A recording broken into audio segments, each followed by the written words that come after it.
Hello friends, welcome to গল্পের রামধনু। আমি সন্দীপা ফিরে এসেছি কর্নেলের কুয়াশার রং নীলের দ্বিতীয় পর্ব নিয়ে। গল্প শুরু করার আগে শুধু বলে রাখি, যারা আমার চ্যানেলে নতুন গল্প শুনতে আসছেন তারা প্লিজ চ্যানেলটি সাবস্ক্রাইব করে আমার পাশে থাকবেন এবং লাইক শেয়ার কমেন্ট করে আমাকে উৎসাহিত করতে সকলকে অনুরোধ করব। তাহলে শুরু করা যাক সৈয়দ মুস্তাফা সিরাজের কর্নেল সিরিজ থেকে কুয়াশার রং নীল। আজ পড়ছি দ্বিতীয় পর্ব। শ্রীলেখা ব্যানার্জির বাড়ি সার্কাস অ্যাভিনিউয়ে একটা সংকীর্ণ গলি রাস্তার ভেতর দিকে। সাবেক আমলের দোতলা বাড়ি। সামনে প্রাঙ্গণে উঁচু নিচু কিছু গাছ লতা গুল্মের সজ্জা আছে। পোর্টিকোর মাথায় উজ্জ্বল আলো জ্বলছিল। সেই আলোয় প্রাঙ্গণে আলো ছায়া মিলে মিশে কেমন গা ছমছম করা রহস্য। অবশ্য এটা আমারই অনুভূতি। তাছাড়া পরিবেশ শুনশান স্তব্ধ। গলি রাস্তাটায় আলো নেই বললেই চলে। লোকজনেরও আনাগুনা কম। একটা রিক্সা ঘন্টা বাজাতে বাজাতে চলে গেল। গেটের কাছে হর্ন দিতেই একটা লোক দৌড়ে এসে গেট খুলে দিয়েছিল এবং হালদার মশাইয়ের সাড়া পেয়েছিলাম। Please come in Colonel sir, madam is anxiously waiting for you. সেই সময় কুকুরের গর্জন শুনলাম।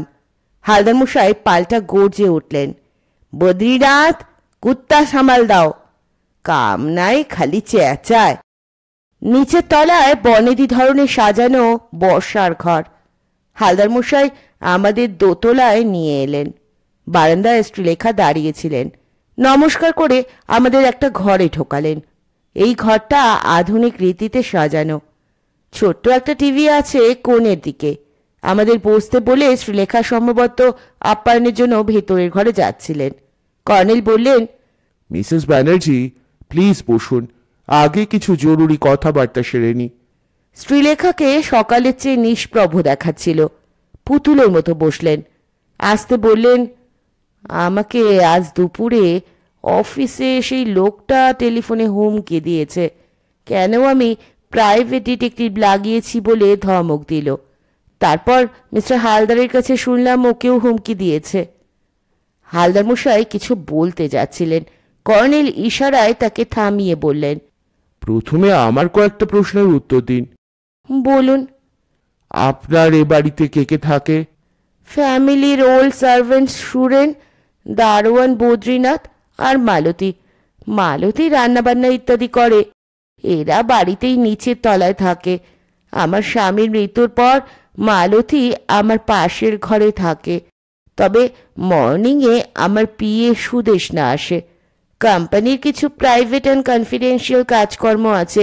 সব সেরে সে এখানেই খেয়ে নেয় এবং আমার সঙ্গে অফিসে যায়। বিকেল 5টায় তাকে ছেড়ে দিই। অবশ্য আর্জেন্ট কিছু কাজ থাকলে তাকে আমার সঙ্গে এ বাড়িতে আসতে হয়। She is smart, efficient and reliable. Suren, Badrinath, Malati আপনার বিশ্বস্ত? ও, দে আর রিলায়েবল। আমার শ্বশুর মশাইয়ের আমল থেকেই ওরা ফ্যামিলির লোক হিসেবে গণ্য। কর্নেল লেখা চোখে চোখ রেখে বললেন, আপনার স্বামী কি প্রতিদিন জগিং করতে যেতেন? হ্যাঁ, বিয়ের পর থেকেই জয়ের এ অভ্যেস দেখে আসছি। আপনাদের বিয়ে হয়েছে কতদিন আগে? শ্রীলেখা আস্তে শ্বাস ফেলে বললেন, প্রায় 2 বছর। আমাদের দুজনের মধ্যে তার আগে থেকেই একটা ইমোশনাল সম্পর্ক ছিল। দুজনে একই কম্পিউটার ট্রেনিং সেন্টারের স্টুডেন্ট ছিলাম। সেই সূত্রে আলাপ। আপনার শ্বশুর মশাইয়ের নাম কি? সুশোভন ব্যানার্জি। জয়ের মাকে অবশ্য আমি দেখিনি। জয়ের ছেলেবেলায় তিনি মারা যান। সুশোভন বাবু সম্ভবত ব্যবসা করতেন বলে কর্নেল একটু হাসলেন। কারণ চাকরি করে আগের দিনে এমন বাড়ি করা সম্ভব ছিল না। হ্যাঁ, আমার শ্বশুরমশাইয়ের ঘড়ি বিজনেস ছিল। ঘড়ি? Sudakshina watch company. আমার বিয়ের আগেই তার কোম্পানি উঠে যায়। জয়ের কাছে শুনেছি এবং নিজেও দেখেছি। খুব রাগী মানুষ ছিলেন। ব্যবসা বুদ্ধি তত কিছু ছিল না। কর্মচারীদের বড্ড বেশি বিশ্বাস করতেন। তারা তাকে ঠকাতো। আসলে তার পূর্বপুরুষ ছিলেন জমিদার, সেই আভিজাত্য বজায় রেখে চলতেন। মিসেস ব্যানার্জি, আপনার জগিং এর অভ্যেস নেই? এই অতর্কিত প্রশ্নে শ্রীলেখা হক চকিয়ে উঠবেন ভেবেছিলাম, কিন্তু তেমন কোনো প্রতিক্রিয়া লক্ষ্য করলাম না।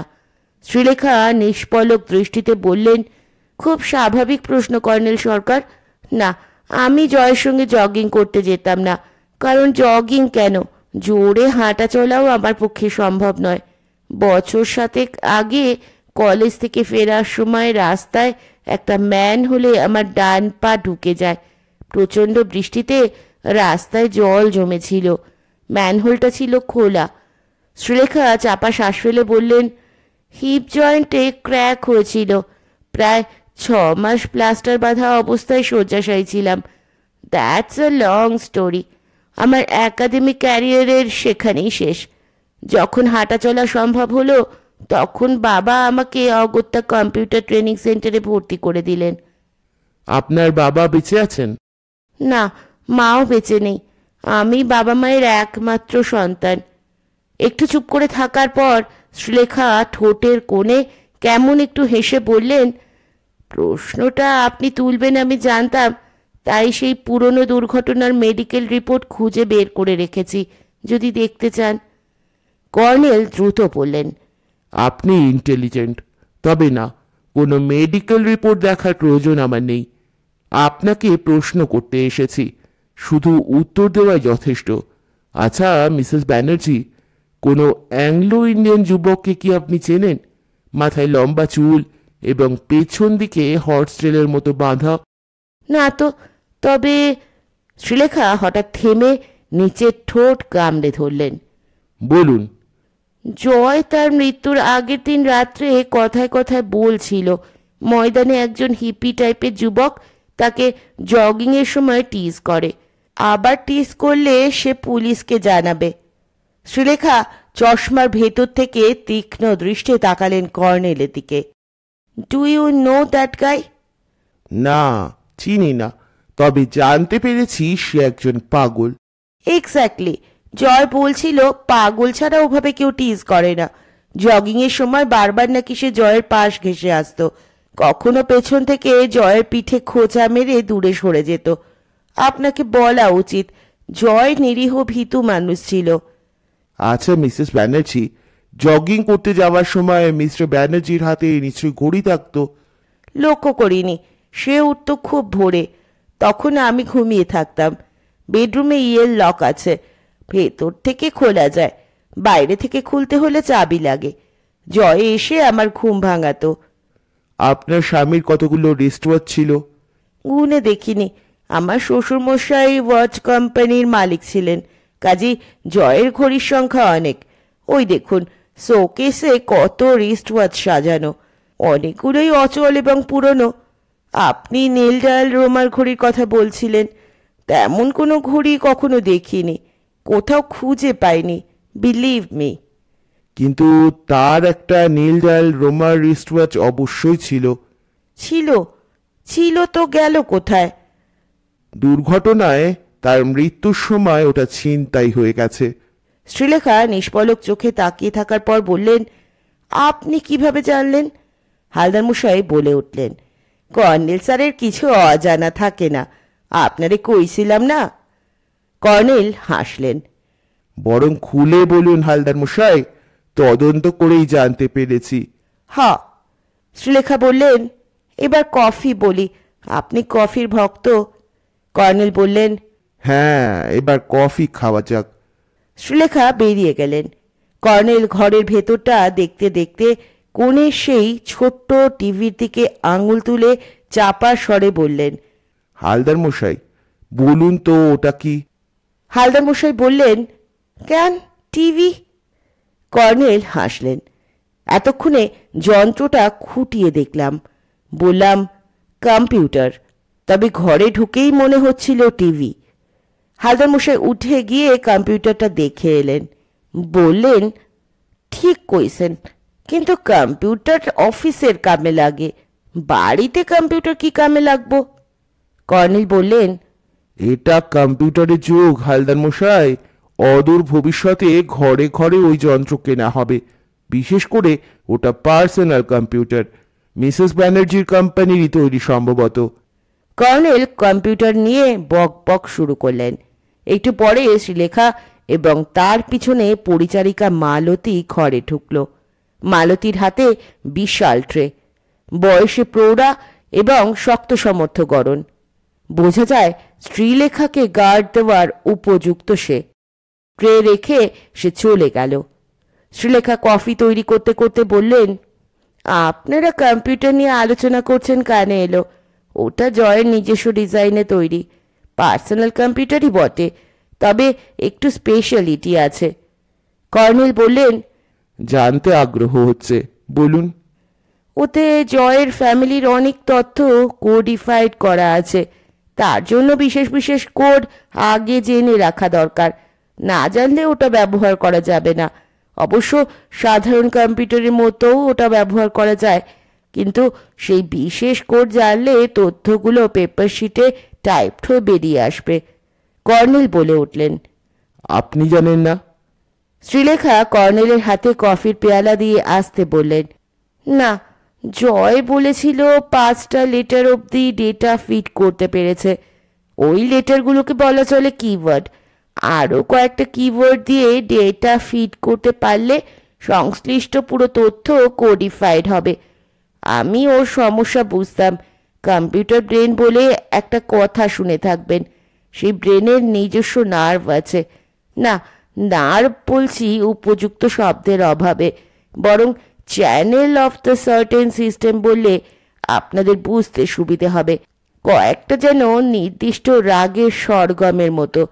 আপনি বাজাবেন পুরবী, হয়তো একটা কড়ি বা কোমল স্বরের হেরফেরে সেটা হয়ে গেল পুরিয়া। শ্রীলেখা হঠাৎ একটু অন্যমনস্ক হয়ে গেলেন যেন। উপমা দিয়ে এসব বোঝানো যায় না, primary knowledge is necessary. Colonel বললেন, সেই 5টা লেটারের কিওয়ার্ড মিস্টার ব্যানার্জি আপনাকে বলেননি? না, জয় বলেছিল সেই কিওয়ার্ড অসম্পূর্ণ, আমি জানলেও কোনো লাভ হতো না। কম্পিউটারটা কি ঘরে বসেই তৈরি করেছিলেন মিস্টার ব্যানার্জি? হ্যাঁ, তবে ফ্যাক্টরি থেকে মেটেরিয়াল নিয়ে এসেছিল। আপনি ওটা কি ব্যবহার করেছেন সাধারণ কাজকর্মে? করার সাহস পাইনি, খুব sensitive computer. Automatic air cooler fit করা আছে, সবসময় এয়ার কুলার চালু রাখতে হয়। লোডশেডিং হলে অটোমেটিক চার্জারের সাহায্যে এয়ার কুলার চালু থাকে। একটু চুপ করে থাকার পর কর্নেল বললেন, হ্যাঁ, আপনি যে ফোন নাম্বারটা দিয়েছেন সেটা ফলস নাম্বার। কইয়া দিচ্ছি ওনারে, হালদার মশাই বলে উঠলেন। যোগ করছে, হা। বলে থেমে গেলেন প্রাইভেট ডিটেকটিভ। ম্যাডামের সামনে শব্দটা উচ্চারণ করতে বাধল। আমি হেসে ফেললাম। কর্নেল বললেন, এ ঘরে টেলিফোন আছে? শ্রীলেখা বললেন, আছে, ওই তো। কর্নেল চোখ বুজে কিছু ভেবে নিলেন, তারপর বললেন, মিসেস ব্যানার্জি, তবু পরীক্ষা করে দেখা যাক। নাম্বারটা আপনি ডায়াল করুন। The number you have dial does not exist শুনলেও ফোন ছাড়বেন না। ক্রমাগত আপনিও বলে যাবেন, আমি শ্রীলেখা ব্যানার্জি বলছি। এই নিন সেই নাম্বার। আগে দেখে নিন আমি ঠিক টুকেছি কিনা। 1 মিনিট বলে শ্রীলেখা পাশের ঘরে গেলেন। একটা স্লিপ নিয়ে এসে মিলিয়ে দেখে বললেন, ঠিক আছে। তারপর হাত বাড়িয়ে টেলিফোন তুলে ডায়াল করলেন। শ্রীলেখা কর্নেলের কথা মতো, আমি শ্রীলেখা ব্যানার্জি বলছি, আওড়াতে শুরু করলেন। 10 বলার পর লক্ষ্য করলাম ওর মুখে চমক খেলে গেল। হ্যাঁ, আমি শ্রীলেখা ব্যানার্জি বলছি। রোমার ঘড়িটা শুনুন, হিপি টাইপ একটা লোক আজ আমার অফিসে দেখা করেছে। সে বলছিল আমার স্বামীর অ্যাক্সিডেন্টের জায়গায় সে ঘড়িটা কুড়িয়ে পেয়েছে। 5,000 টাকা চাইছিল। This is absurd. আমি অত টাকা, কি আশ্চর্য, আপনি অকারণ আমাকে।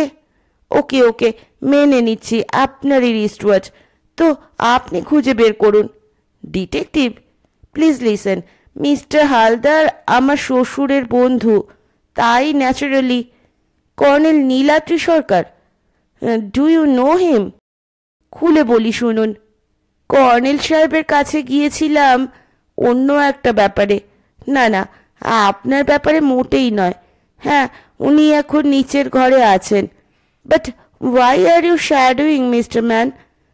এসব আমার বিজনেস সংক্রান্ত ব্যাপার। Then you go to hell. Phone রেখে দিলেন শ্রীলেখা। নাসারন্ধ্র স্ফীত, মুখে আগুন জ্বলছে। বুঝলাম যতটা নিষ্প্রভ মনে হয়েছিল ভদ্রমহিলাকে ততটা মোটেই নন। প্রয়োজনে রণরঙ্গিনী মূর্তি ধরতে পারেন। কর্নেল গম্ভীর। হালদার মশাই হতবাক হয়ে নস্যি নিচ্ছিলেন। এবার বললেন, কি কাণ্ড! কর্নেল কফিতে শেষ চুমুক দিয়ে বললেন, এ ঘরে নো স্মোকিং লেখা আছে কম্পিউটারের প্রাণ রক্ষার জন্য। যাই হোক, চুরুট খাওয়ার জন্য বাইরে যাব বরং।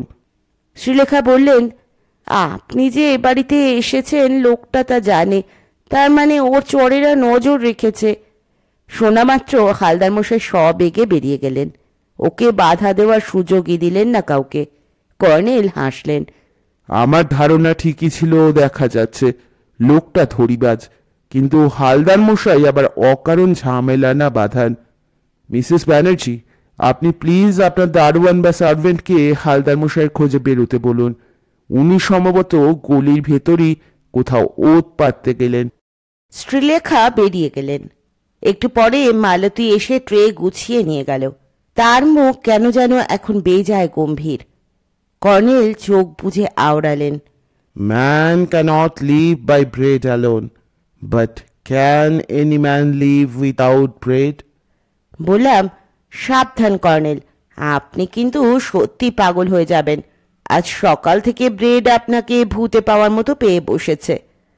কর্নেল চোখ খুলে সোজা হয়ে বসলেন। কি বললে, কি বললে? বলছি ব্রেড আপনাকে। Bread, BREAD, 5 letters. My goodness. বলে কর্নেল উঠে দাঁড়ালেন। তারপর সোজা কম্পিউটারের দিকে এগিয়ে গেলেন। চাপা গলায় বললাম, আপনি কম্পিউটারটা 12টা বাজাবেন কিন্তু। আপনি কখনো কম্পিউটারের ট্রেনিং নিয়েছেন বলে শুনিনি। কর্নেল কম্পিউটারের দিকে ঝুঁকেছেন এমন সময় শ্রীলেখা ঘরে ঢুকে বলে উঠলেন, colonel Sarkar, please don't touch, very sensitive computer. Mrs Banerjee, আপনার স্বামীর 5 letters keywords আমি জানি। Please let me see what the machine speaks to me. Srilekha আবার বললেন, please don't touch the machine colonel Sarkar. Colonel গ্রাহ্য করলেন না। খটাখট শব্দ শুনলাম। ভিশন স্ক্রিনে নিমেষে নীল রং এবং সেই রঙের ওপর সারবদ্ধ কালো বর্ণমালা ফুটে উঠল। তারপর কর্নেল পাশ থেকে একটা কাগজ ছিঁড়ে দিয়ে বোতাম টিপে যন্ত্রটা বন্ধ করলেন। শ্রীলেখা হতবাক হয়ে দাঁড়িয়ে আছেন। কর্নেল কাগজটা পড়ে নিয়ে বললেন, মিস্টার ব্যানার্জির নীল ডায়াল ঘড়িটা পেলে অসম্পূর্ণ তথ্য সম্পূর্ণ হবে। ঘড়িটার ডায়ালের উল্টো দিকে কিছু সংখ্যা আছে।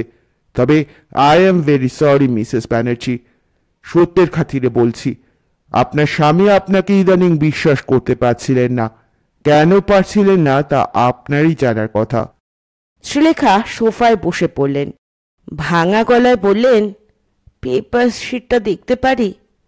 আগে আমার প্রশ্নের উত্তর দিন। কেন আপনি আপনার স্বামীর আস্থা হারিয়েছিলেন? জয় এ কথা লিখেছে। কাপা কাপা গলায় কথাটা বলে শ্রীলেখা ঠোঁট কামড়ে ধরলেন। হ্যাঁ, বলে কর্নেল কাগজটা ভাঁজ করে জ্যাকেটের ভেতর পকেটে চালান করে দিলেন। তারপর এগিয়ে এসে আগের জায়গায় বসলেন। কোনো মহিলার ব্যক্তিগত গোপনীয় ব্যাপার জানার একটুও আগ্রহ আমার নেই মিসেস ব্যানার্জি। আপনি অন্তত আভাসে জানাতে পারেন। আমার জানা দরকার, কারণ আমি এই রহস্যের ছাড়াতে নেমেছি। আমার এই এক অভ্যেস, শেষ পর্যন্ত না পৌঁছতে পারলে নিজেকে ব্যর্থ মানুষ মনে হয়। শ্রীলেখা ঈষৎ ঝুঁকে দুহাতে মুখ ঢাকলেন। মিসেস ব্যানার্জি, আমি আপনার হিতৈষী। আত্মসংবরণ করে চোখে জল মুছে শ্রীলেখা বললেন, জয়কে আমি খুব লিবারেল অ্যান্ড মডার্ন ভাবতাম। জানতাম না he was so jealous and so foolish, so mean minded person. আমার ধারণা আপনি এমন কারোর সঙ্গে মেলামেশা করতেন মিস্টার ব্যানার্জি যাকে পছন্দ করতেন না, অথবা এমনও হতে পারে তার সন্দেহ হয়েছিল আপনি তার সঙ্গে গোপন চক্রান্তে লিপ্ত। সুলেখা তীক্ষ্ণ কণ্ঠস্বরে বললেন, কিসের চক্রান্ত? কর্নেল আসতে বললেন, ঘড়িটা পেলে তা খুঁজে বের করতে পারবো, তবে মিস্টার ব্যানার্জি সন্দেহ করার শক্ত কারণ থাকা সম্ভব। আপনি কি কারোর সঙ্গে বেশি মেলামেশা করতেন বা এখনো করেন? But he was his dearest friend, Sulekha ক্ষুব্ধভাবে বললেন। তাছাড়া সে তো এখন আমেরিকা চলে গেছে। আর মেলামেশার কথা যদি বলেন, জয়ই তার সঙ্গে আমার আলাপ করিয়ে দিয়েছিল। হ্যাঁ, আমার সঙ্গে তার একটা সম্পর্ক গড়ে উঠেছিল তা ঠিক, কিন্তু তা বন্ধুতার সম্পর্ক মাত্র, তার এতটুকু বেশি নয়। কে তিনি? কে করতেন? অনিশ রায় একটা বিজনেস কনসালটেন্সি ফার্ম খুলেছিল, চলেনি, বন্ধ করে দিয়ে মাসখানেক আগে বোস্টনে গিয়ে একটা কাজ জুটিয়েছে। যাওয়ার পর আমাদের দুজনকে একই সঙ্গে একটা চিঠি লিখেছিল, দ্যাটস অল। অনিশ ছাড়া আর কোনো? শ্রীলেখা শক্ত মুখে বললেন, না। একটু ভেবে বলুন। না, অনিশ ছাড়া আমি আর কারোর সঙ্গে ব্যক্তিগতভাবে মিশিনি, এখনো মিশি না। তাহলে মিস্টার ব্যানার্জির এই গোপনীয়তার ব্যাপারটা অন্য দিক থেকে ভেবে দেখতে হবে। But what are those letters? আপনার নিরাপত্তার স্বার্থে এখন তা জানানো উচিত হবে না। কর্নেল উঠে দাঁড়ালেন হঠাৎ। আমার চুরুটের নেশা পেয়েছে, আর হালদার মশাই কোথায় গেলেন তাও দেখা দরকার। মিসেস ব্যানার্জি, কথা দিচ্ছি, শুধু কিওয়ার্ডস কেন, সব কিছু আপনাকে জানাবো, কিন্তু আমার অনুরোধ এখন থেকে এই ঘরটা লক করে রাখুন। কেউ যেন এই ঘরে না ঢোকে, এমনকি আপনার পিএ সুদেশনাকেও এ ঘরে ঢুকতে দেবেন না। আপনি একা ঢুকতে পারেন, কিন্তু সাবধান, আপনার কথাতেই বলছি, don't touch the machine. Srilekha আগের মতো নিষ্প্রভ উঠে দাঁড়িয়ে বললেন, আপনাকে বলছি, ওই কম্পিউটার আমি ব্যবহার করার সাহস পাইনি। আমার ভয় ছিল ভুল লেটারে আঙুল পড়লে সব কোডিফাইড ডেটা নষ্ট হতে পারে। এক্স্যাক্টলি। যাই হোক, ওয়েট অ্যান্ড সি, চিন্তার কারণ নেই। আমরা পোর্টিকোতে নেমে গিয়ে আবার কুকুরের গর্জন শুনলাম। শ্রীলেখা ডাকলেন, সুরেন্দা। গেটের কাছ থেকে সাড়া এলো। আমি এখানে আছি দিদিভাই, বদ্রি আমাকে এখানে থাকতে বলে গেল। এদিকে মোড়ে কি গন্ডগোল হচ্ছে শুনছি। কর্নেল বললেন, কোন দিকের মোড়ে? ডান দিকের মোড়ে স্যার। কর্নেল বললেন, জয়ন্ত, গাড়ির দরজা খুলো। আমি লক খুলে স্টিয়ারিং এর সামনে বসলাম। কর্নেল বাঁদিকে বসলেন। স্টার্ট দিয়ে বেরোনোর সময় দেখলাম শ্রীলেখা একটা প্রকাণ্ড অ্যালসেশিয়ানের গলার চেন ধরে গেটের দিকে আসছেন। সুরেন গেট খুলে দিল। শ্রীলেখা বললেন, সুরেন্দা, তুমি গিয়ে বদ্রিকে ডেকে আনো, গেট বন্ধ করে যাও। আমরা এসেছিলাম বাঁ দিক থেকে। কর্নেলের নির্দেশে ডান দিকে চললাম। সুরেন আমাদের গাড়ির পেছনে আসছিল, তাগড়াই চেহারার লোক। বড় রাস্তার মোড়ে গিয়ে দেখলাম একটা ছোটখাটো রকমের ভিড় জমেছে। একটা মোটরসাইকেল কাত হয়ে পড়ে আছে সেখানে। হালদামশাই হাত মুখ নেড়ে ভিড়কে কিছু বোঝানোর চেষ্টা করছেন। আমাদের দেখেই বলে উঠলেন, বান্দরটা মোটরসাইকেল ফেলাইয়া পলাইয়া গেল, সেই হিপি কর্নেল স্যার। কর্নেল নেমে গিয়ে মোটরসাইকেলটা দেখে নোট বইয়ে রেজিস্ট্রেশন নাম্বার টুকে নিলেন। এই সময় একটা লোক কর্নেলকে সেলাম দিয়ে বলল, আমি বদ্রি আছে স্যার, আমি না এলে এই বাবু সাহেবের বহুত মুশকিল হতো। হালদার মশাই তেরে এলেন। শাট আপ, তুমি আমাকে আচমকা না ধরলে হালার ঠ্যাঙে গুলি করতাম। কর্নেল বললেন, সেই হিপিকে দেখেই গুলি ছুটতে যাচ্ছিলেন নাকি? হালদার মশাই হাঁপাতে হাঁপাতে বললেন, না, বান্দরটারে তো আমি বাঁচাইয়া দিছি, এখানে মোটরসাইকেল টান দিছে, আমিও আসতেছি, আচমকা একটা লোকে এই গাছের আড়াল থেকে ওরে অ্যাটাক করতে ছুটলো, তার হাতে ড্যাগার ছিল, আমি তখনই রিভলভার তুলছি, একখান গুলি ছুড়ছি, just to threaten the assassin. বলে হালদার মশাই ভিড়ের দিকে তর্জনী তুললেন। দ্য ফুলিশ মব আমারে গুন্ডা ভাবছে, কয় কি আমি মোটরসাইকেল ছিনতাই করছিলাম। কে কোন দিকে পালালো বলুন? দুজনেই গলি দিয়া গেছে, আমি ফলো করব কি? ওই পুলিশ মব আমারে আটকাইল, দেন দিস পুলিশ ম্যান আমারে জাপটাইয়া ধরল বলে গোয়েন্দা প্রবর বদ্রীতিকে তর্জনী তুললেন। বদ্রীনাথ বলল, হ্যাঁ হ্যাঁ, আমি কেমন করে জানবো কি ঝামেলা হচ্ছে? তো দো আদমি আমার পাশ দিয়ে আগে পিছে ভেগে গেল। হালদার মশাই এতক্ষণে সুযোগ পেলেন এবং গলি রাস্তায় সবেগে উধাও হয়ে গেলেন। কর্নেল বললেন, বদ্রি, তুমি আমার এই কার্ড নিয়ে থানায় চলে যাও। ওসি বা ডিউটি অফিসার যাকে পাও কার্ড দেখিয়ে শিগগির আসতে বলো। কিছু জিজ্ঞেস করলে বলবে আমি এখানে আছি, একটা ঝামেলা হয়েছে, ব্যাস, আর কিছু বলবে না। বদ্রি চলে গেল। ততক্ষণে আরো লোক এসে জড়ো হয়েছে। নানা জল্পনা চলছে। প্রত্যক্ষদর্শীরা রং জড়িয়ে ঘটনার বর্ণনা দিচ্ছে। কর্নেল পকেট থেকে ছোট্ট টর্চ বের করে মোটরসাইকেলটা আবার খুঁটিয়ে দেখতে থাকলেন। সুরেন বলল, স্যার, দিদি ভাই ওয়েট করছেন, আমি গিয়ে খবরটা দিই। কর্নেল চাপা গলায় বললেন, হ্যাঁ, তুমি যাও, তবে তোমার দিদি ভাই যদি এখানে আসতে চান বারণ করবে। ওকে বলবে আমি বলেছি উনি যেন বাড়ি থেকে রাত্রে বের না হন। সুরেন হন্তদন্ত চলে গেল। কর্নেল চুরুট ধরিয়ে বললেন, জয়ন্ত, গাড়িতে গিয়ে বসো। মিনিট 10 মধ্যে পুলিশের জিপ এলো। বুঝলাম থানা এখান থেকে দূরে নয়। জিপ থেকে একজন অফিসার নেমে সহাস্যে বললেন, হ্যাঁ, আবার কি ঝামেলা বাঁধালেন কর্নেল সাহেব? বিনয়, এই মোটরসাইকেলটা সিজ করে নিয়ে যাও। কালকের মধ্যে মোটর ভেহিকলস থেকে জেনে নেবে এর মালিককে। কিন্তু ব্যাপারটা কি? কর্নেল হাসলেন। আমি এই ঘটনার পরে এসেছি, কাজেই প্রত্যক্ষদর্শীদের কাছে জেনে নাও। আমি চলি, থানায় ফিরে আমাকে রিং করো, অথবা আমিও রিং করতে পারি। আচ্ছা, চলি। অ্যাপার্টমেন্টে ফিরে কর্নেল অভ্যেস মতো কফি হাঁকলেন না। ইজি চেয়ারে বসে হেলান দিয়ে জ্বলন্ত চুরুটের এক রাস ধোঁয়া ছাড়লেন। তারপর মিটি হেসে বললেন, তুমি বলছিলে আমি কম্পিউটার ট্রেনিং নিয়েছি কিনা। বললাম, নিয়েছেন বুঝতে পেরেছি, তবে বলেননি এই যা। কম্পিউটারের যুগ, আমি পাখি, প্রজাপতি, ক্যাকটাস, অর্কিড ইত্যাদির বিষয়ে এ যাবৎ যেসব তথ্য সংগ্রহ করেছি তার পরিমাণ কম নয়, কিন্তু ক্লাসিফিকেশন এবং অ্যানালিসিস করে সেগুলো সাজাতে পারলে প্রকৃতি এবং জীবজগৎ সম্পর্কে নতুন কথা জানা যাবে, এটা আমার বিশ্বাস। কিন্তু সেই পেপার ওয়ার্ক করা খুব পরিশ্রম সাধ্য। একটা কম্পিউটার থাকলে কাজটা খুব সহজ হয়।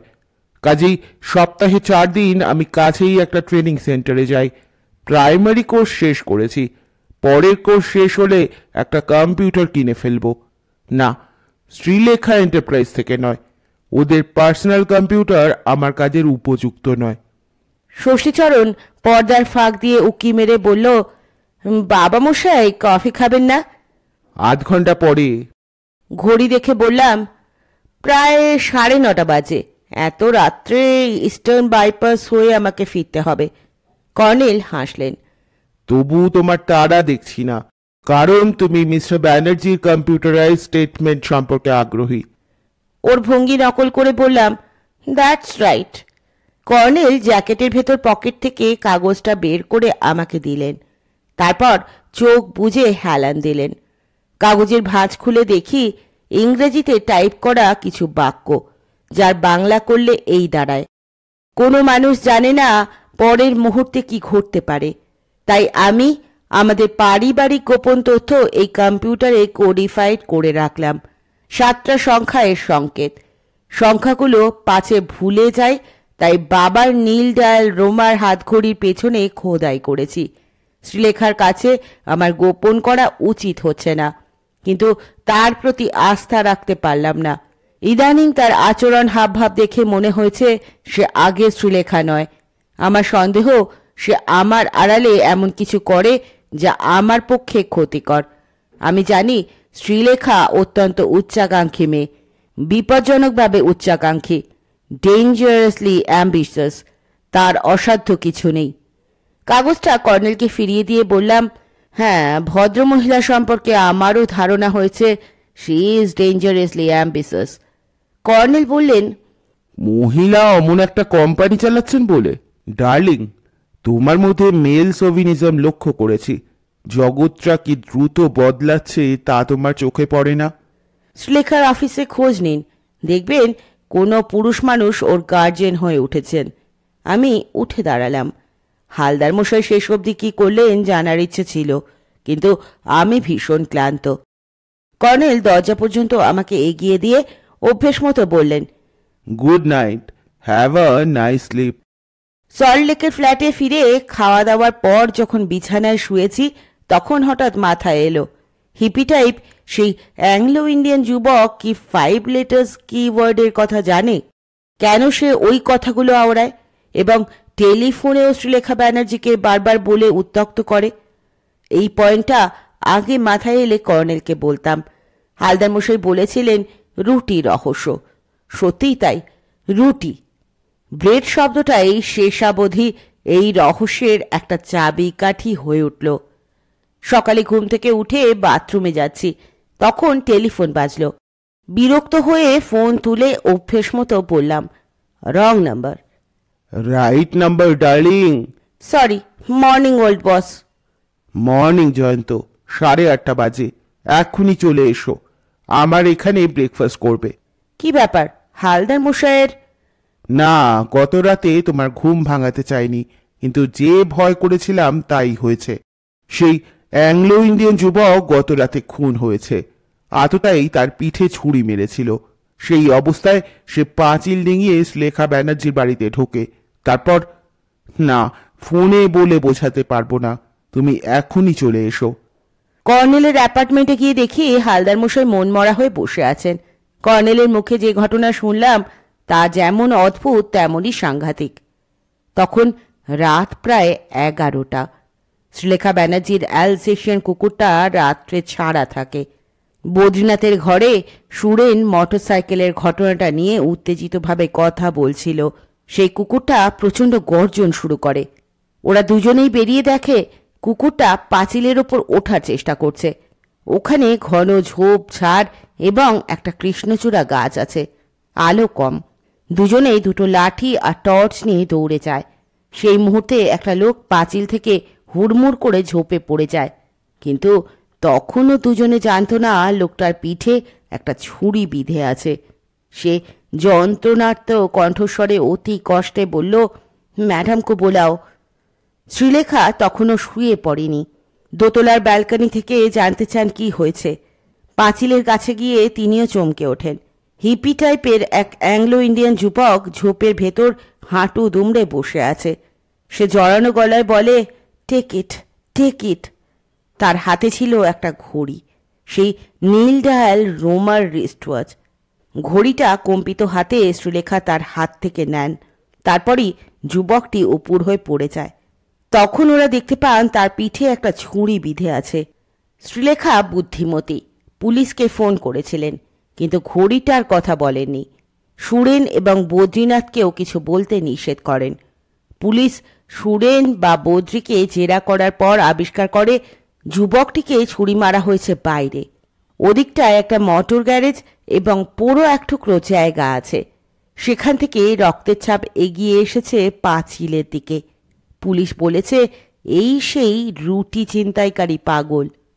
হালদার মশাই ওদিকটায় ঘোরাঘুরি করছিলেন বটে, কিন্তু মোটর গ্যারেজের পাশে পুরো জায়গায় অন্ধকার ছিল। ওখানে কি ঘটছে গলির মোড় থেকে তা তার চোখে পড়ার কথাও নয়। তিনি প্রায় ঘণ্টাখানেক পরে তার মক্কেলের বাড়ির কাছে এসে টের পান বাড়িতে একটা কিছু ঘটেছে। পরে পুলিশ তাকে জেরা করেছে, কিন্তু বুদ্ধিমতী শ্রীলেখা তার একজন আত্মীয় বলে পরিচয় দেন। হালদার মশাই ওখান থেকেই কর্নেলকে ফোন করেছিলেন। কর্নেল তখনই বেরিয়ে পড়েন। নোনাপুকুর ট্রাম ডিপোর কাছে একটা ট্যাক্সি পেয়ে যান। শ্রীলেখার বাড়িতে তখনও পুলিশ ছিল। রক্তাক্ত যুবকটিকে অ্যাম্বুলেন্সে করে হাসপাতালে পাঠানো হয়েছিল। ডাক্তার মৃত ঘোষণা করেছেন তাকে। কর্নেল শ্রীলেখাকে ডেকে নিয়ে দোতলায় যান। ঘড়িটা তার কাছে চেয়ে নিয়ে সেই ঘরে ঢুকে কম্পিউটারের সামনে বসেন। ঘড়ির পিছনে কয়েকটা সংখ্যা খোদাই করা ছিল। আতস কাছে সেগুলো দেখে সাবধানে সংখ্যাগুলোর বোতাম টেপেন। আগের মতো একটা টাইপ করা কাগজ বেরিয়ে আসে। কাগজটা তিনি শ্রীলেখাকে পরে দেখাবেন বলেছেন। শ্রীলেখা ওই অবস্থায় তাকে অবশ্য পীড়াপিড়ি করেননি, তবে শ্রীলেখার অগোচরে দুটো কোডিফাইড ডেটাই কর্নেল কম্পিউটার থেকে মুছে নষ্ট করে দিয়েছেন। কর্নেলের ড্রয়িং রুমেই ব্রেকফাস্ট খেতে খেতে ঘটনাটা শুনলাম। কালকের মতো আজও কর্নেল সকাল সকাল ব্রেকফাস্ট সেরে নিলেন। হালদার মশাইয়ের খুব ধকল গেছে, তবু পুলিশ জীবনে ট্রেনিং এখনো কাজে লাগে। আসার পথে ব্রেকফাস্ট করেছেন। ষষ্ঠী এবার কফি আনলে বেশি দুধ মেশানো ওর নির্দিষ্ট পেয়ালাটা তুলে নিয়ে চুমুক দিলেন। Very sad. বললাম, দুটো প্রশ্ন আমার মাথায় আসছে। কর্নেল গলার ভেতর থেকে বললেন, বলো। এক, যুবকটি man cannot live by bread alone ইত্যাদি আওড়াতো, তার মানে সে ওই কম্পিউটারের 5 লেটার্স কিওয়ার্ড ব্রেড কথাটা জানতো, কিন্তু কেমন করে সে জানতে পেরেছিল? 2, করেয়া থানায় তাকে পুলিশ সার্চ করে কোনো রোমার ঘড়ি পায়নি। ঘড়িটা তখন সে কোথায় রেখেছিল? যে যুবক মোটরসাইকেলে চেপে ঘুরে বেড়ায় তার একটা নির্দিষ্ট ডেরা থাকতে বাধ্য। ঘড়িটা সেখানে লুকিয়ে রাখত সে। বলে কর্নেল মাথা নাড়লেন। না, এখনো এর প্রমাণ পাইনি, কিন্তু তোমার প্রথম প্রশ্নের যুক্তিসঙ্গত উত্তর এছাড়া আর কি হতে পারে? আর ব্রেড, হ্যাঁ, এই কথাটা সে জানত। মিসেস ব্যানার্জিকে তার উড়ো ফোনের উদ্দেশ্য স্পষ্ট। তার দিক থেকে একটা আগ্রহ সে আশা করেছিল, কিন্তু আমরা জানি উনি তার উড়ো ফোন শুনে একটুও আগ্রহ দেখাতে চাননি। তৎক্ষণাৎ ফোন নামিয়ে রাখতেন। কেন এমন করতেন তাও স্পষ্ট। কেউ তাকে উত্ত্যক্ত করছে ভাবতেন। কোনো যুবতীর পক্ষে এটাই কি স্বাভাবিক প্রতিক্রিয়া নয়? আজকাল টেলিফোনে মেয়েদের উত্ত্যক্ত করার খবর প্রায়ই বেরোয়। হালদার মশাই বললেন, আমার ক্লায়েন্টরে কেউ ঘড়ির জন্য থ্রেটার না করলে উনি আমার লগে যোগাযোগ করতেন না, তাই না কর্নেল স্যার? তা ঠিক, তবে ব্রেড শব্দের রহস্য যুবকটি জানত। জয়ন্ত যুক্তিযুক্ত প্রশ্ন তুলেছে, কিভাবে জেনেছিল? কিন্তু আমাদের দুর্ভাগ্য, এ প্রশ্নের উত্তর অন্তত তার মুখ থেকে আর পাওয়া যাবে না। He is dead. কর্নেল একটু চুপ করে থাকার পর ফের বললেন, মিসেস ব্যানার্জিকে সে চিঠি লিখেই বা কোনো কথা জানায়নি কেন? এও আশ্চর্য। বললাম, তার আচরণ অদ্ভুত, সরাসরি ওর সঙ্গে দেখা করতেও পারত। সাহস পায়নি। শ্রীলেখার অফিস এবং বাড়িতে তার প্রতিপক্ষ সারাক্ষণ নজর রেখেছিল, এটা স্পষ্ট। গত রাতে মরিয়া হয়ে শ্রীলেখার সঙ্গে দেখা করতে যায় সে, তাই তাকে মারা পড়তে হয়েছে। কিন্তু আশ্চর্য, ঘড়িটা সে শ্রীলেখাকে শেষ পর্যন্ত ফেরত দিতে পেরেছে। তার যেন একান্ত উদ্দেশ্য ছিল দুর্ঘটনার পর জয়দীপ ব্যানার্জির হাত থেকে ছিনিয়ে নেওয়া ঘড়িটা তার স্ত্রীকে ফেরত দেওয়া, তাই না? বুঝলাম প্রাজ্ঞ রহস্যভেদী তার থিওরি সাজিয়ে ফেলেছেন এবং তাতে কোনো দুর্বল পয়েন্ট আছে কি না বুঝতে চাইছেন। হালদার মশাই অবশ্য সঙ্গে সঙ্গে বলে উঠলেন, হ। আমি বললাম, জয়দীপকে সে জগিংয়ের সময় উত্ত্যক্ত করত, শ্রীলেখা বলেছিলেন। দুর্ঘটনার আগের মুহূর্তে তাকে জয়দীপের পিছনে দৌড়তে দেখা গেছে। জনৈক ঠিকা শ্রমিক বাবুয়া স্টেটমেন্ট অনুসারে হেস্টিংস থানার ট্রাফিক সার্জেন্ট আপনাকে এ কথা বলেছেন। কর্নেল, উত্তেজনায় আমি নড়ে উঠলাম। সে কি জানতো জয়দীপের হাতের ঘড়িটা সে ছিনিয়ে না নিলে অন্য কেউ ছিনিয়ে নেবে, এবং ছিনিয়ে নেওয়ার জন্য অন্য কেউ সেখানে উপস্থিত ছিল? কর্নেল বললেন, তুমি বুদ্ধিমানের মতো প্রশ্ন তুলেছ। ঠিক তাই। তাহলে তাকে সৎ এবং বিবেকবান বলতে হয়। So it appears. আপাত দৃষ্টে তার আচরণ থেকে এরকম ধারণা অবশ্য করা চলে, কিন্তু যতক্ষণ না তার পুরো পরিচয় জানা যাচ্ছে ততক্ষণ তাকে ফুল মার্ক আমি দিতে পারছি না। আমাদের সামনে এ মুহূর্তে সবচেয়ে গুরুত্বপূর্ণ প্রশ্ন, সে জয়দীপের কম্পিউটারে ফিড করা কোডিফাইড ডেটা সম্পর্কে অবহিত ছিল, বাট হাউ? বলে কর্নেল হালদার মশাইয়ের দিকে তাকালেন। হালদার মশাই, পুলিশ অফিসিয়াল প্রসেসে কাজ করে। পুলিশকে থ্রু প্রপার চ্যানেলে এগোতে হয়। এটা একটা সময় সাপেক্ষ ব্যাপার। আপনি একবার বলেছিলেন, মনে পড়ছে, মোটর ভেহিকলস ডিপার্টমেন্টে আপনার জানাশোনা লোক আছে। হালদার মশাই ঝটপট বললেন, আছে, আমার এক ভাগনা। আপনি মোটরসাইকেলের মালিকের নাম ঠিকানা জোগাড় করে দিতে পারবেন? হালদার মশাই ঘড়ি দেখে নিয়ে যথারীতি যাই গিয়া বলে তৎক্ষণাৎ বেরিয়ে গেলেন। জিজ্ঞেস করলাম, বডি শনাক্ত হয়েছে কিনা খবর নেওয়া উচিত, নিয়েছেন? কর্নেল বললেন, এখনো পর্যন্ত সে খবর পায়নি। পুলিশের অনেক ইনফরমার থাকে, দেখা যাক।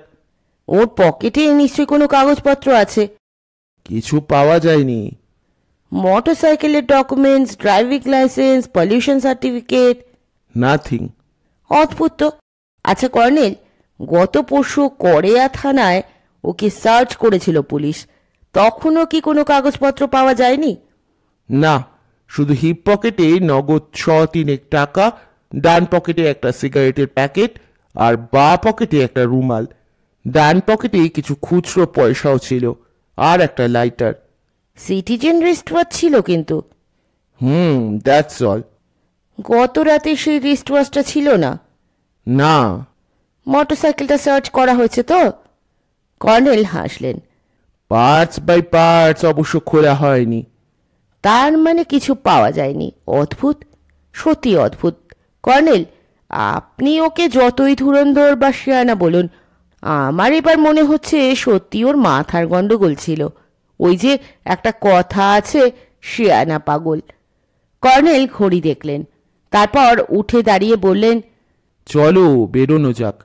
শ্রীলেখা আমার জন্য অপেক্ষা করছেন, আজ অফিস যাবেন না। নিচে গিয়ে গাড়িতে উঠে বললাম, জয়দীপের দ্বিতীয় ডেটা সম্পর্কে জানতে আগ্রহ হচ্ছে। কথায় কথায় ওটা ভুলে গিয়েছিলাম, সঙ্গী কাগজটা থাকলে দিন, চোখ বুলিয়ে নি। কর্নেল চোখ কটমটিয়ে বললেন, আমার মাথা খারাপ যে সঙ্গে ওটা নিয়ে ঘুরবো ভাবছো? তাছাড়া তুমি গাড়ি ড্রাইভ করার সময় ওটা পড়বে এবং নির্ঘাত অ্যাক্সিডেন্ট বাঁধাবে। বলেন কি? ওতে কোনো সাংঘাতিক রোমাঞ্চকর তথ্য আছে বুঝি? থাক বা না থাক, ড্রাইভিং এর সময় অন্যমনস্কতা বিপজ্জনক। পার্ক স্ট্রিটের মোড়ে পৌঁছে কর্নেল বললেন, জেসি রোড ধরে সোজা চলো, তারপর বাঁদিকে সার্কাস অ্যাভিনিউতে ঢুকে যাবে। একটা সাদা মারুতি সম্ভবত আমাদের ফলো করছে। না না, ভয় পাওয়ার কিছু নেই। ব্যাক ভিউ মিরারে পেছনে তেমন কোনো গাড়ি দেখতে পেলাম না। বললাম, গাড়িটা কোথায়? পেছনে বাঁদিকে একটা বড় ট্রাক ওকে এগোতে দিচ্ছে না।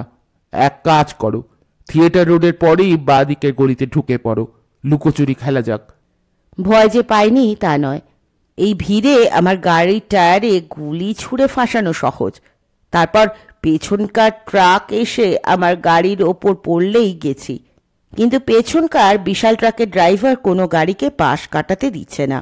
দ্বিমুখী রাস্তার মাঝ বরাবর ছোট ছোট আইল্যান্ড এবং উল্টো দিক থেকে আসা গাড়ির ঝাঁকও ঘন। থিয়েটার রোডের মোড়ে থামতে হলো। কর্নেল বাঁ দিকের উইন্ডো দিয়ে মুখ বাড়িয়ে দেখে বললেন, সাদা মারুতিটা বাঁদিকের গলিতে ঢুকে গেল। তুমি বরং সিধে চলো, কারণ যে গলিতে ও ঢুকলো তা বেজায় পেঁচালো। আমি শিওর এই এলাকা ওর অজানা। ওই গলিটার দুধারে মোটর গ্যারেজ, পুরনো পার্টসের ঘিঞ্জি দোকান। তাছাড়া শেষ পর্যন্ত যেখানে বেরোনোর রাস্তা পাবে সেখানেও আবার পেঁচালো গলি। আপনার কেন মনে হচ্ছে ওই গাড়িটা আমাদের ফলো করছিল? আজ সকালে জানলা থেকে লক্ষ্য করেছি গাড়িটা আমার অ্যাপার্টমেন্টের নিচে উল্টো দিকে একটা গলির মোড়ে দাঁড়িয়ে আছে। বেরোনোর সময়ও তাকে দেখলাম। তারপর সে আমাদের পিছু নিল। নেমে গিয়ে বরং চার্জ করা উচিত ছিল। আপনার সঙ্গে তো লাইসেন্স টার্মস আছে। কর্নেল প্রায় অট্ট হাসি হাসলেন। রাস্তাঘাটে ফিল্মের নকল করতে বলছো ডার্লিং? এ বয়সে নাচন কোদন ঢিসুম ঢিসুম আমার সাজে না। অবশ্য তোমার তা সাজে। একজন হিরোইনও এক্ষেত্রে আছে। থিয়েটার রোডের মোড় পেরিয়ে গিয়ে বললাম, গাড়িটার নাম্বার নেওয়া উচিত ছিল, নিয়েছেন? এসব গাড়িতে ভুয়ো নাম্বার প্লেট লাগানো থাকে। আমাদের ফলো করে ওর কি লাভ? আমার টাক ফুটো করবে বলেছিল হালদার মশাইকে। তবে কর্নেল, আপনি ব্যাপারটা হালকাভাবে নেবেন না। কর্নেল এতক্ষণে গম্ভীর হলেন, বললেন, না, আর টাক ফুটো করবে না, কারণ তাহলে জয়দীপ ব্যানার্জির গোপন তথ্য হাতানোর আশায় ছাই পড়বে। এখন ওর কাজ আমাকে শুধু ফলো করা। সার্কাস অ্যাভিনিউতে কিছুটা যাওয়ার পর কর্নেলের নির্দেশে ডান দিকের একটা গলি রাস্তায় ঢুকলাম। এবার চিনতে পারলাম বাড়িটা। হর্ন শুনে বদ্রি গেট খুলে দিল। পটিকোর তলায় গাড়ি রেখে দুজনে পেরোলাম। সুরেন দাঁড়িয়েছিল, সেলাম দিয়ে ওপরে নিয়ে গেল। গত সন্ধ্যায় যে ঘরে আমরা বসেছিলাম, সুরেন সেই ঘরে আমাদের ঢোকালো। একটু অবাক হয়ে বললাম, ঘরটা আপনি লক রাখতে বলেছিলেন। কর্নেল চাপা স্বরে বললেন, আজ সকালে ফোন করে বলেছি আর লক করে রাখার দরকার নেই।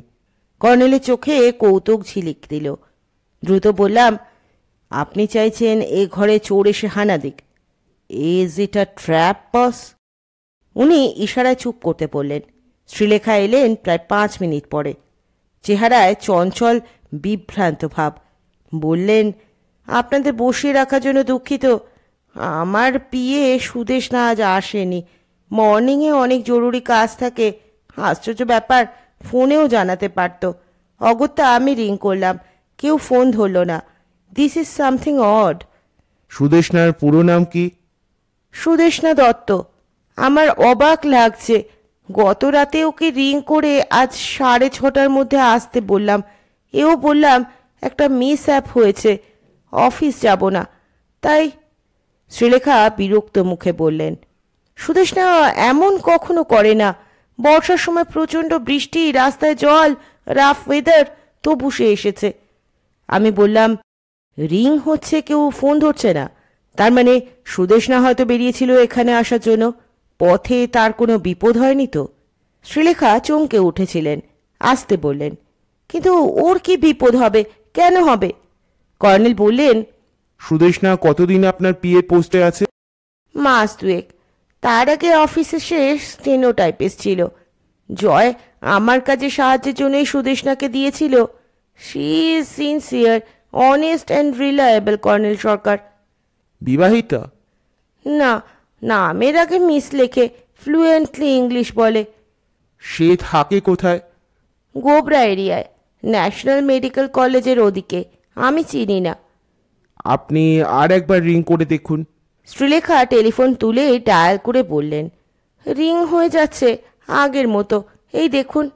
শ্রীলেখা কর্নেলের হাতে টেলিফোন দিলেন। কর্নেল একটু পরে ফোন রেখে বললেন, অবশ্য কলকাতার টেলিফোন হঠাৎ হঠাৎ অচল হয়ে যায়। রিং ঠিকই হয়, কিন্তু আসলে লাইনটাই খারাপ। তো সুদেশনার বয়স কত? আই মিন, আপনার চেয়ে নিশ্চয়ই কম। She is young. অফিসিয়াল রেকর্ডে ঠিক কত বয়স লেখা আছে জানি না, জেনে বলতে পারি। ঠিকানাটা আপনি জানেন? না, অফিস রেকর্ড থেকে ফোন করে জেনে নিতে পারি। কিন্তু আপনি কি ভাবছেন সত্যিই তার কোনো বিপদ হয়েছে? এই সময় মালতী তেমনই গম্ভীর মুখে ট্রেতে কফির পট, পেয়ালা, স্ন্যাক্স ইত্যাদি নিয়ে ঘরে ঢুকলো। নিঃশব্দে বেরিয়ে গেল। শ্রীলেখা তার কোম্পানি অফিসে টেলিফোন করছিলেন। একটু পরে বললেন, শেখর, হ্যাঁ শোনো, সুদেশনা এখনো আসেনি। ওর বাড়ির ঠিকানাটা দরকার, তুমি নিজে দেখো। কম্পিউটারাইজড করা আছে। দিস ইজ আর্জেন্ট, আমি ধরে আছি। কিছুক্ষণ পরে একটা স্লিপে ঠিকানা লিখে শ্রীলেখা কর্নেলকে দিলেন। ফের বললেন, আপনি কি সত্যি ভাবছেন সুদেশনার কিছু হয়েছে? কর্নেল মাথা নাড়লেন। না, জয়ন্তের ভাবনা চিন্তার সঙ্গে আমার ভাবনা চিন্তা খুব কদাচিৎ মেলে। বাই দ্য বাই, এর আগে কখনো দরকার হলে আপনি সুদেশনাকে কি রিং করেছেন? করেছি। প্রতিবারই সুদেশনা ফোন ধরেছে নাকি কখনো অন্য কেউ ধরেছে? কখনো কখনো অন্য কেউ। সে সুদেশনাকে ডেকে দিয়েছে। Male or female? মেল। সুদেশনাকে জিজ্ঞেস করেছিলাম, বলেছিল তার এক রিলেটিভ। সুলেখা ভুরু কুচকে কিছু স্মরণ করার পর ফের বললেন, সুদেশনা বলেছিল সে বাই চান্স বাইরে গেলে যে টেলিফোন ধরবে তাকে যেন মেসেজটা দিই, তাহলে সুদেশনা ফেরার পর আমাকে রিং ব্যাক করবে। আমার ধারণা she is living with her boyfriend. তবে ওর ব্যক্তিগত কোনো ব্যাপারে আমি কোনো ইন্টারেস্ট দেখাইনি। জাস্ট ওর কথার সূত্রে আমার একটা প্রশ্ন মাত্র। সুদেশনা তার নাম বলেছিল? নাম? শ্রীলেখা কর্নেলের দিকে তাকালেন। চশমার ভেতর থেকে তার দৃষ্টিটা তীক্ষ্ণ দেখালো। Colonel Sarkar, do you feel anything wrong with my PA? Colonel কফির পেয়ালা নামিয়ে রেখে বললেন, I am not sure Mrs Banerjee. আমার এই বদ অভ্যাস বলতে পারেন। যা কিছু জানতে চাই তা যথাসাধ্য পুরোটা জেনে নিতে চেষ্টা করি। শ্রীলেখা একটু চুপ করে থাকার পর বললেন, মনে পড়ছে, সুদেষ্ণা এক্স্যাক্টলি যা বলেছিল, বাই চান্স আমি বাইরে গেলে ববকে রিং করে মেসেজটা দেবেন। বব? হ্যাঁ, সুদেষ্ণা সেই আত্মীয় ডাক নাম। That was my impression. কিন্তু ঠিক এই নামটা শুনেও আমার মনে হয়েছিল Bob is her boyfriend and they are living together. Colonel চুরুট বের করেই পকেটে ঢোকালেন। নো স্মোকিং লেখা আছে একটা বোর্ডে, তা গতকাল সন্ধ্যায় দেখেছি। সেন্সিটিভ পার্সোনাল কম্পিউটারের পক্ষে ধোঁয়া ক্ষতিকর। কর্নেল বললেন, বব বাংলায় না ইংরেজিতে কথা বলতো? ইংলিশ। সুদেষ্ণাও বাংলা খুব কম বলে। ববের ইংলিশ উচ্চারণ সম্পর্কে আপনার কি ধারণা? Perfect pronunciation. আমার সন্দেহ হয়েছিল সে বাঙালি কিনা। I C. কর্নেল একটু হেসে উঠে দাঁড়ালেন। আমার চুরুটের নেশা পেয়েছে। তাছাড়া এখন আমি সত্যিই আপনার পিএ সম্পর্কে আগ্রহী। But she is reliable and sincere, colonel Sarkar. এমন কি হতে পারে না সুদেষ্ণা তার সো কল্ড বয়ফ্রেন্ড ববের সঙ্গে কোথাও যেতে বাধ্য হয়েছে? Maybe he insisted her to accompany him, colonel Sarkar. Christmas ইভে এটা খুব স্বাভাবিক। কর্নেল আসতে বললেন, সুদেষ্ণা দত্ত খ্রিশ্চান? হ্যাঁ, কিন্তু তাতে কি?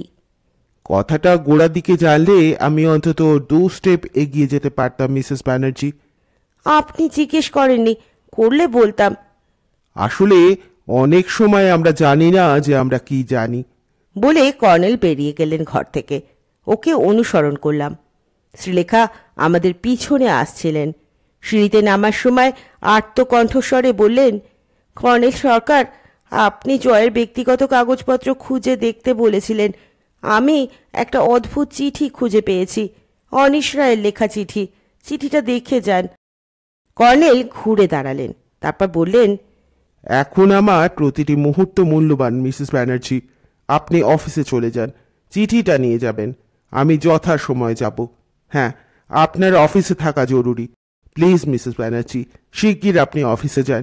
আমার অনুরোধ, কারণ আমার সন্দেহ আপনার অ্যাবসেন্সে এমন কিছু ক্ষতি হতে পারে that may smash your company. Colonel কথাগুলো বলেই হন্তদন্ত নেমে গেলেন। পটিকোতে পৌঁছে বললেন, কুইক জয়ন্ত, আমরা এবার ন্যাশনাল মেডিকেল কলেজের দিকে যাব। বরাবর দেখে আসছি কলকাতার নারী নক্ষত্র কর্নেলের জানা। সারা পথ ওকে প্রশ্নে প্রশ্নে জের বার করছিলাম, কারণ শ্রীলেখা ব্যানার্জির পিএ সম্পর্কে ওর এই উত্তেজনা কেন তা বুঝতে পারছিলাম না। কিন্তু মাঝে মাঝে পথ নির্দেশ ছাড়া আমার কোনো প্রশ্নেরই উত্তর দিচ্ছিলেন না। রেল ব্রিজের তলা দিয়ে এগিয়ে ঘিঞ্জি আঁকাবাঁকা গলি রাস্তায় ঘুরতে ঘুরতে আমি তিতি বিরক্ত। এদিকটায় ঠাসা ঠাসি বস্তি বাড়ি, মাঝে মাঝে কলকারখানার টানা পাঁচিল, কখনো ঝকঝকে নতুন দোতলা তিনতলা ইটের বাড়ি, জগা খিচুড়ি অবস্থা। অবশেষে কর্নেলের নির্দেশে একখানে থামতে হলো। বাঁদিকে একটা নতুন 4তলা ফ্ল্যাট বাড়ি, নিচের তলায় সারবন্দি দোকানপাট, ডান দিকে সংকীর্ণ একটা প্যাসেজ এবং তার পাশে টানা নিচু পাঁচিল। গাড়ি লক করে রেখে কর্নেলকে অনুসরণ করলাম। সেই প্যাসেজ দিয়ে কিছুটা এগিয়ে বাঁদিকে ওপরে ওঠার সিঁড়ি চোখে পড়ল। সিঁড়িতে ওঠার সময় প্রতিটি ফ্ল্যাটের নেম কার্ডে যেসব নাম দেখলাম তা থেকে অনুমান করা যায় এটা একটা কসমোপলিটন বাড়ি। হিন্দু, মুসলিম, খ্রিশ্চান সব ধর্মের মানুষজন এর বাসিন্দা। তেতলায় একটা ফ্ল্যাটের দরজায় নেম প্লেট লেখা আছে মিস এস দত্ত। কর্নেল বললেন, দরজায় তালা আটকানো দেখছি। মিসেস ব্যানার্জির অনুমান ঠিকই ছিল, তবু নিশ্চিত হওয়ার দরকার ছিল। এই সময় 4তলা থেকে এক ভদ্রলোক নেমে আসছিলেন। আমাদের দেখে একটু থমকে দাঁড়ালেন, তারপর পাশ কাটিয়ে তিনি নামতে যাচ্ছেন। কর্নেল বললেন, এক্সকিউজ মি, আমরা মিস দত্তের কাছে এসেছিলাম। আপনি নিশ্চয়ই ওকে চেনেন। ভদ্রলোক পাশের একটা ফ্ল্যাট দেখিয়ে হিন্দিতে বললেন, গোম সাহেবকে জিজ্ঞেস করুন, মিস দত্তের খবর উনিই বলতে পারবেন। ভদ্রলোক নেমে গেলেন। কর্নেল পাশের ফ্ল্যাটের ডোরবেলে সুইচ টিপলেন। নেমপ্লেটে লেখা আছে mister P Gomes, president, Eastern Suburban Christian Cultural Society. একটু পরে দরজা ফাঁক হলো। একটা লম্বাটে এবং জরাগ্রস্ত মুখ দেখা গেল। মাথার চুল পাকা এবং টাক আছে। দরজার ওপাশে মোটা চেন আটকানো। বললেন, ইয়েস মিস্টার গোমস। কর্নেল অমায়িক স্বরে বললেন, I want to talk about Miss Dutta. Who are you sir? Colonel তার নেম কার্ড দিলেন, তারপর ইংরেজিতে বললেন, ব্যাপারটা খুব জরুরি মিস্টার গোমস। আপনি স্থানীয় ক্রিশ্চিয়ান সোসাইটির প্রেসিডেন্ট, তাই আপনার সঙ্গেই কথা বলা দরকার। আপনি রিটায়ার্ড মিলিটারি অফিসার? হ্যাঁ, তবে আমি সরকারি কাজে আসিনি। আপনার বেশি সময় নেব না। একটু ইতস্তত করার পর গোমস দরজা খুলে আমাদের ভেতরে ঢোকালেন। দরজা আটকে দিয়ে বললেন, আপনারা বসুন, বলুন কি করতে পারি আপনাদের জন্য। কর্নেল বললেন, মিস দত্তকে আপনি চেনেন? তার আত্মীয় ববকেও নিশ্চয়ই চেনেন তো? গোমস একটু চমকে উঠলেন যেন। বব? বব একটা বাজে ছেলে। আমি সুশানকে সতর্ক করে দিয়েছিলাম, কিন্তু সুশান আমার পরামর্শ নেয়নি। সুশানকে? কে? আপনি যার সম্পর্কে কথা বলতে চাইলেন, সুশান ডাটা। কিন্তু আমি জানি ওর নাম সুদেষ্ণা দত্ত। হতে পারে, সে বাঙালি মেয়ে তা জানি, তবে সে আমার কাছে সুশান বলে পরিচয় দিয়েছিল। আমাকে আঙ্কেল বলে ডাকে। যাই হোক, নামে কিছু আসে যায় না। সুশান কোনো প্রাইভেট কোম্পানিতে কাজ করে। আজ ভোরে সে বেরিয়েছে। বলে গেছে বব গত রাতে বাড়ি ফেরেনি। আমি যেন ওর ফ্ল্যাটের দিকে লক্ষ্য রাখি। ফিরলেই যেন তাকে বলি এই নাম্বারে রিং করতে। আপনি দেখতে চান কি নাম্বারটা? বলে গোমস টেবিলে পেপার ওয়েট চাপা দেওয়া একটা কাগজ তুললেন। কর্নেল নাম্বারটা দেখে নিয়ে বললেন, মিস দত্তের অফিসের ফোন নাম্বার। তাহলে আপনি সুশানের পরিচিত? বব আপনার কতটা পরিচিত? আমি ওকে পছন্দ করি না, সুশান ওকে জুটিয়েছিল। আমি জানি বব সুশানের বয়ফ্রেন্ড। ববের চেহারা দেখে বোঝা যায় যে সে ইউরেশিয়ান। কর্নেল হাসলেন। অ্যাংলো ইন্ডিয়ান কথাটা অনেকে পছন্দ করেন না, তবে ববকে দেখলে হিপি মনে হয়, তাই না? ঠিক বলেছেন। এবার বলুন, সুশান সম্পর্কে কি কথা বলতে এসেছেন আমাকে? এই বাড়িতে সুশান কবে এসেছে? গত বছর। বব? মাস 3 আগে। এই ফ্ল্যাটগুলো কি ওনারশিপ ফ্ল্যাট নাকি রেন্টেড? ওনারশিপ। সুশানের ফ্ল্যাটটা আগে এক বাঙালি হিন্দু ভদ্রলোক কিনেছিলেন, তার কাছে সুশান কিনেছে। গোমস বিকৃত মুখে বললেন, এলাকাটা ভালো নয়, এখানে ভদ্রলোকদের বাস করা কঠিন, কিন্তু কি করব, আমি খিদিরপুর ডকে কাজ করতাম। অবসর নেওয়ার পর। কর্নেল গোমসের কথার উপর বললেন, বুঝেছি। আচ্ছা মিস্টার গোমস, ববের কি একটা মোটরসাইকেল ছিল জানেন? গোমস হাসলেন। মোটরসাইকেল? চাল চুলোহীন একটা বাউন্ডুলে। হ্যাঁ, আমি অবশ্য ইদানিং মোটরসাইকেলে তাকে চাপতে দেখেছি। সুশান তাকে কিনে দেয়নি, আমি নিশ্চিত জানি। নিচের তলায় একটা ট্রান্সপোর্ট কোম্পানি আছে, আপনি তাদের কাছে খোঁজ নিতে পারেন। ববকে ওরা চেনে। ধন্যবাদ। বলে কর্নেল উঠে পড়লেন। গোমস হতবাক হয়ে বসে রইলেন।